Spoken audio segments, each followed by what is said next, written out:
Banyak orang yang ingin agar energi kundalini mereka dibangkitkan.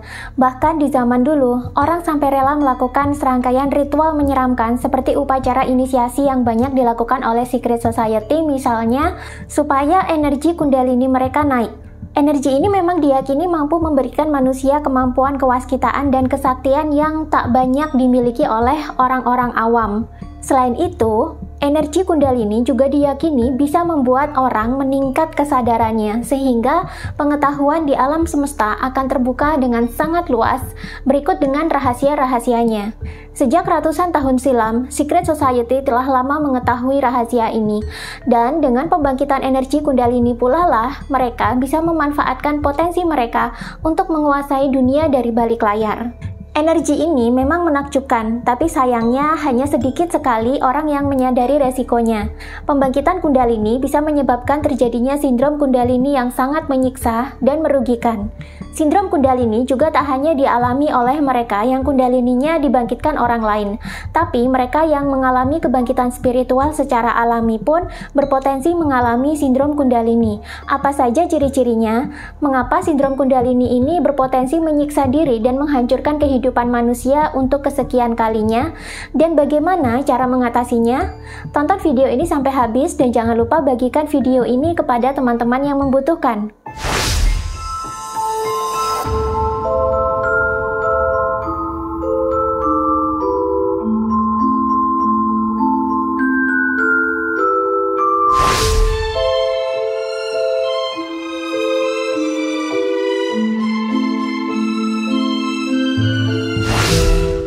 Energi kundalini manusia bisa bangkit sendiri secara alami maupun buatan. Sebenarnya, setiap orang sudah memiliki energi ini. Energi ini juga merupakan energi kehidupan dan spiritual bagi manusia. Namun umumnya, energi ini dalam kondisi tertidur dan berada di ujung tulang ekor manusia. Ketika terjadi kebangkitan spiritual atau dibangkitkan oleh orang lain, energi kundalini ini akan naik ke atas, membersihkan cakra-cakra yang dilaluinya, membakar semua energi negatif dalam tubuh hingga akhirnya sampai ke cakra mahkota. Setelah sampai di cakra mahkota inilah, maka segala pengetahuan alam semesta akan terbuka sejelas-jelasnya tahap demi tahap. Rahasia kehidupan dan alam semesta akan terbuka dan manusia berpotensi mengalami pencerahan atau enlightenment atau kemanunggalan. Teorinya, sekali energi kundalini ini bangkit, dia akan terus bergerak membakar segala kotoran atau energi negatif yang ada. Energi ini sangat powerful, karena itu jika manusia belum memiliki watak yang baik, hati yang bersih, serta mental yang kuat, tidak disarankan untuk membangkitkan energi ini, karena dampaknya bisa jadi sangat destruktif. Normalnya, setelah bangkit, energi kundalini ini akan terus bergerak ke atas melalui 3 jalur utama, yakni jalur susumna, nadi idah, dan nadi pinggala. Bila tidak ada hambatan, energi ini akan terus naik ke atas, membakar semua energi negatif manusia, termasuk karma-karma buruk kita, hingga manusia benar-benar murni. Selama proses pembersihan yang dilakukan oleh energi kundalini inilah, manusia sekaligus akan mendapatkan kemampuan kewaskitaan atau supernatural yang selama ini tak pernah disadari. Misalnya, manusia jadi bisa merasakan energi orang lain, bisa mengetahui sifat dan watak orang lain tanpa berkomunikasi sebelumnya, bisa mengetahui peristiwa sebelum terjadi sungguhan, intuisi meningkat tajam, kemampuan prediksi atau peramalan meningkat, bisa menyembuhkan diri sendiri atau orang lain, kejeniusan meningkat drastis, dan masih banyak lagi. Ini semua akan didapatkan manusia jika energi kundalini itu bergerak ke atas dengan lancar.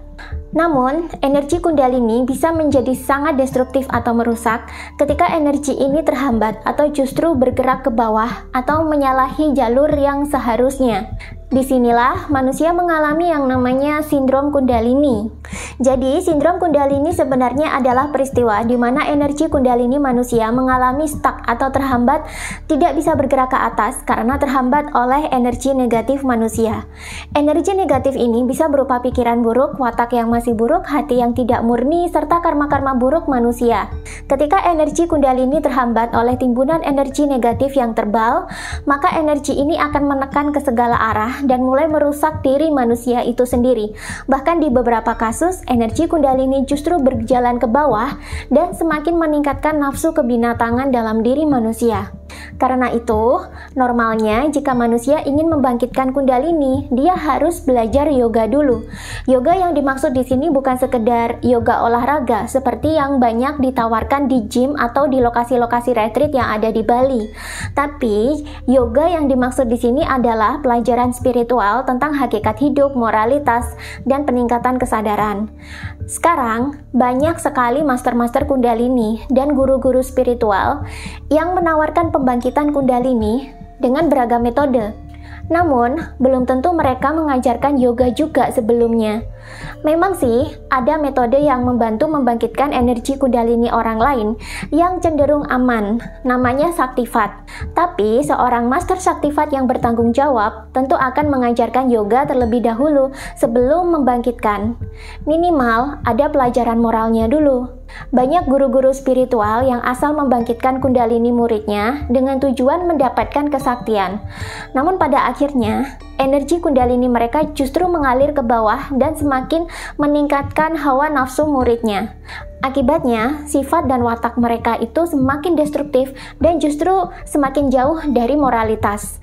Sedangkan kebangkitan energi Kundalini yang benar justru akan membuat manusia itu semakin bermoral.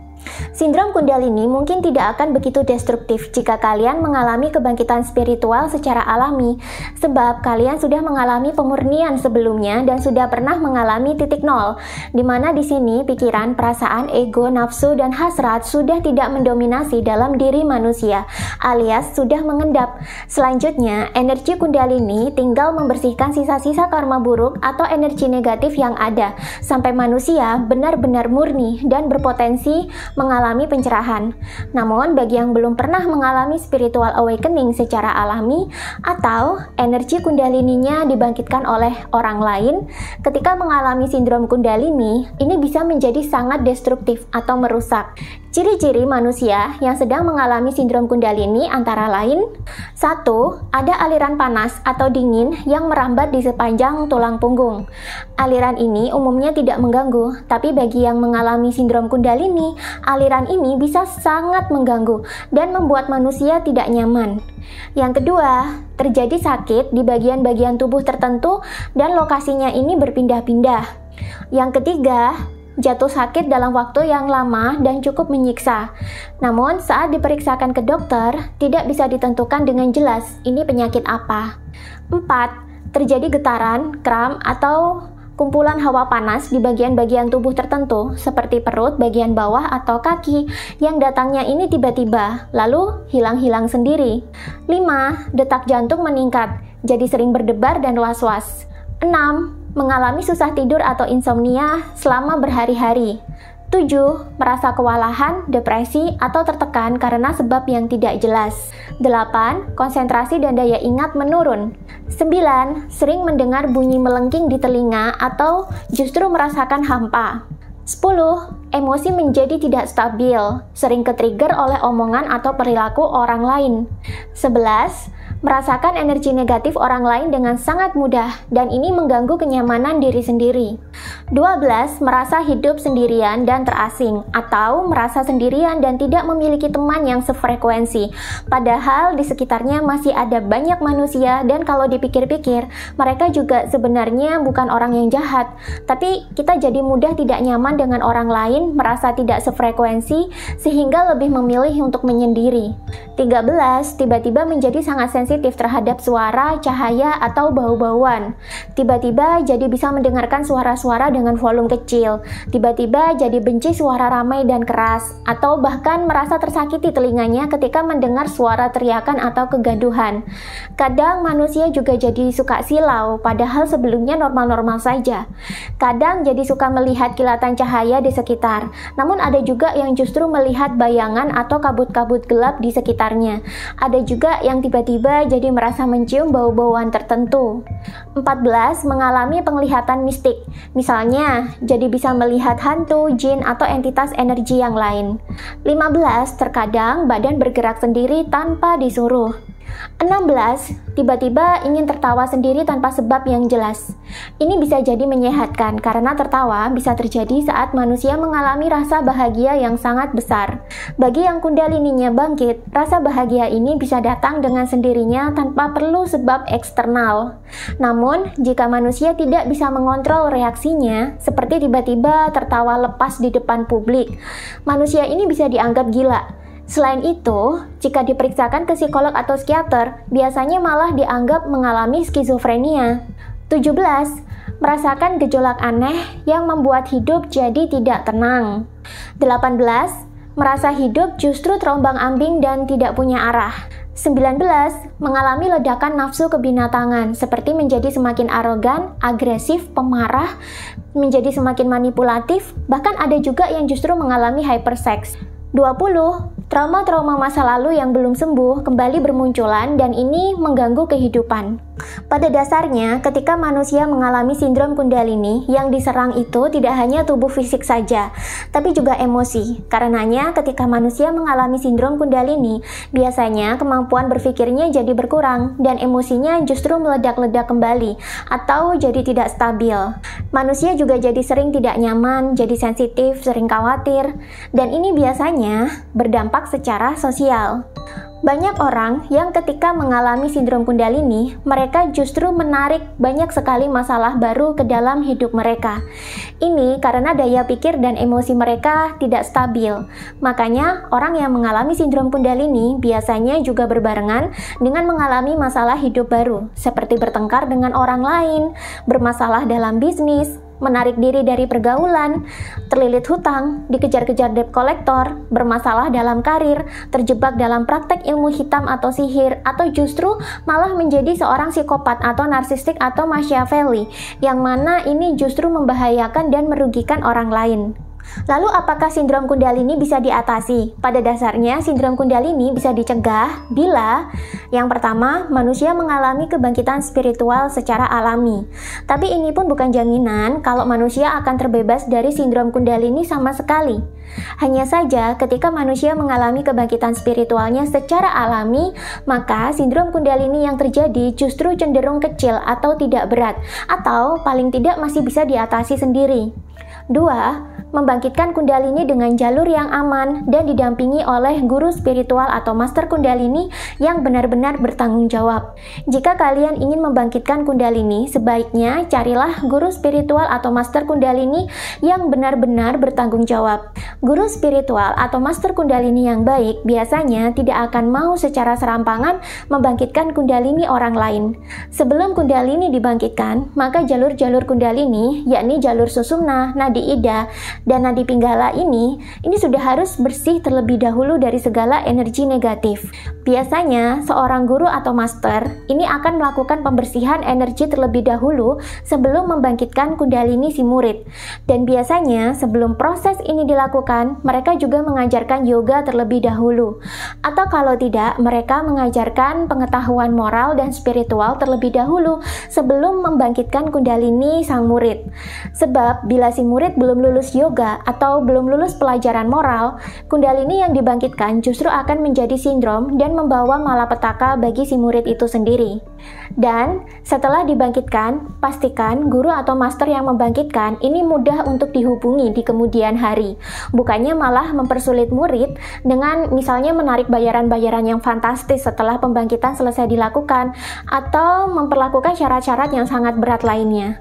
3. Mempelajari dan mempraktekkan yoga terlebih dahulu, atau paling tidak mempelajari spiritualitas dan minimal belajar untuk memperbaiki moral diri sendiri terlebih dahulu.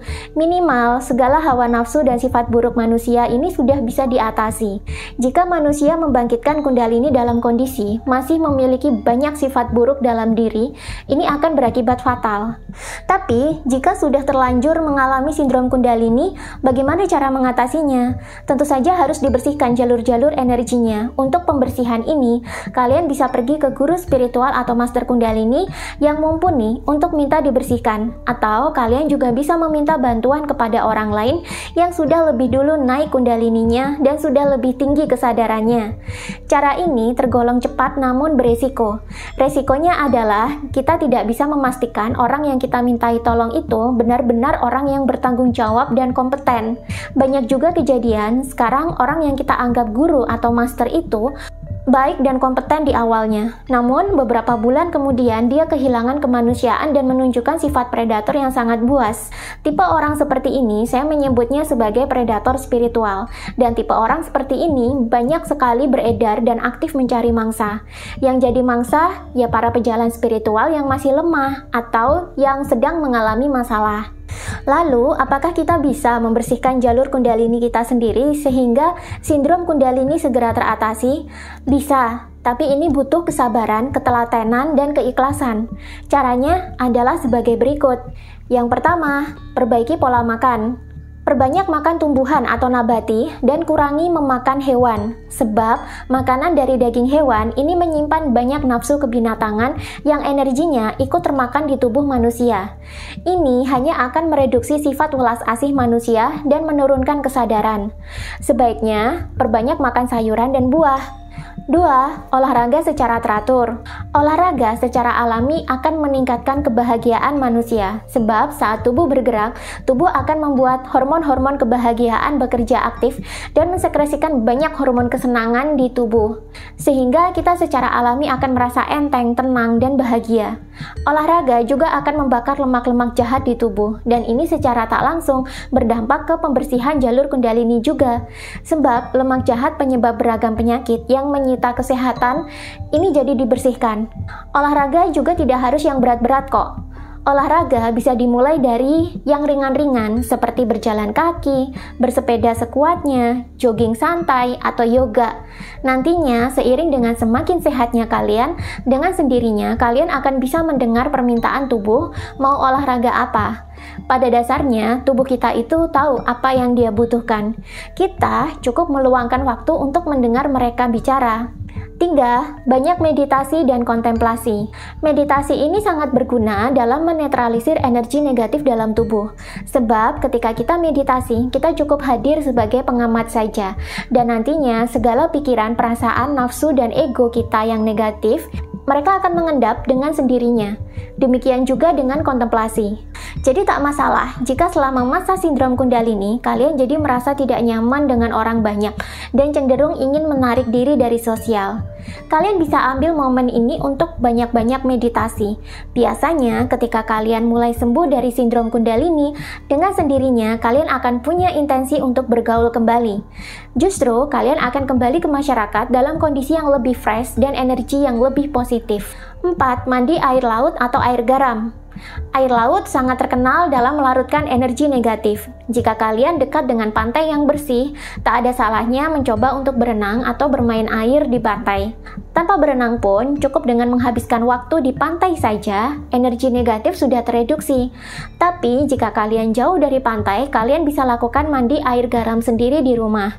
Caranya juga gampang, cukup dengan mencampurkan garam kasar dengan air mandi lalu diaduk. 5. Sering-sering menghabiskan waktu di alam. Ketika kalian mengalami sindrom Kundalini, hindari untuk terus-menerus mengurung diri di kamar atau di rumah, sebab bangunan justru akan menghambat medan elektromagnetik kalian sendiri. Ketika manusia pergi ke alam, manusia bisa melepas medan elektromagnetik mereka dengan bebas, dan kalian juga bisa menarik energi baru dari alam yang lebih positif, sehingga kalian jadi lebih fresh, energi negatif berkurang banyak, dan Kundalini bisa mendapatkan jalurnya untuk naik. 6. Praktekkan mindfulness. Sekali-sekali cobalah untuk melakukan pekerjaan rumah atau kantor secara mindful, di mana ketika bekerja kalian tidak disambi dengan melakukan pekerjaan lain, sehingga pikiran pikiran, jiwa, dan tubuh ini benar-benar hadir di saat bersamaan dan menikmati aktivitas yang sedang kalian lakukan. 7. Lakukan detox HP. Sesekali, jauhkan diri kalian dari handphone selama beberapa jam atau beberapa hari.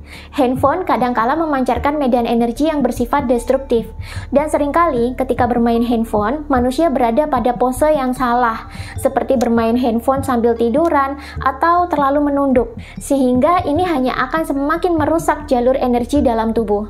Berita-berita negatif yang banyak berseliweran di sosial media juga seringkali menyumbangkan tingkat stres untuk kita, sehingga ini justru meningkatkan energi negatif dalam tubuh. 8. Sering-sering grounding. Grounding bisa dilakukan dengan cara meditasi atau langsung berjalan di alam sambil menikmati setiap tapakan kaki di tanah. Beberapa orang bahkan tidak menggunakan alas kaki agar mereka semakin bisa merasakan tanah di bawah. Ini selain melatih manusia untuk lebih mindfulness, juga membantu manusia untuk melepaskan energi negatif. 9. Curhat kepada teman yang sefrekuensi dan dapat dipercaya. Masa-masa mengalami sindrom Kundalini ini memang berat, tapi kalian bisa membagi cerita kalian jika ada teman yang tepat dan bisa dipercaya. Dalam masa ini, memperbanyak intensitas deep talk dengan sesama pejalan spiritual bisa menjadi obat yang menyembuhkan. 10. Berguru kepada guru atau master yang tepat. Sekarang banyak sekali bermunculan guru atau master yang membuka perguruan, padepokan, komunitas, atau workshop dengan tujuan membangkitkan Kundalini. Berhati-hatilah untuk memilih guru spiritual atau master Kundalini yang benar-benar tulus bekerja dan melayani. Jika mereka membuat kalian tidak nyaman, sebaiknya segera tinggalkan, karena biasanya di belakang akan terjadi masalah. Apalagi ini berkaitan dengan spiritualitas, yang mana berkaitan juga dengan kesadaran. Jangan sampai ketika kita datang ke seorang guru atau master, kita bukannya meningkat kesadarannya, bukannya semakin baik hidupnya, justru semakin terjebak ke dalam dimensi kehidupan yang rendah dan semakin terpenjara. Dan waspada juga terhadap guru spiritual atau master yang terselubung. Banyak juga yang di awal mereka itu baik dan suci, tapi di kemudian hari mereka berubah menjadi pemangsa spiritual manusia yang buas alias predator spiritual. Lalu bagaimana cara membedakan guru spiritual yang baik dengan predator spiritual? Kalau kalian penasaran, silahkan komen, kita bahas di video selanjutnya.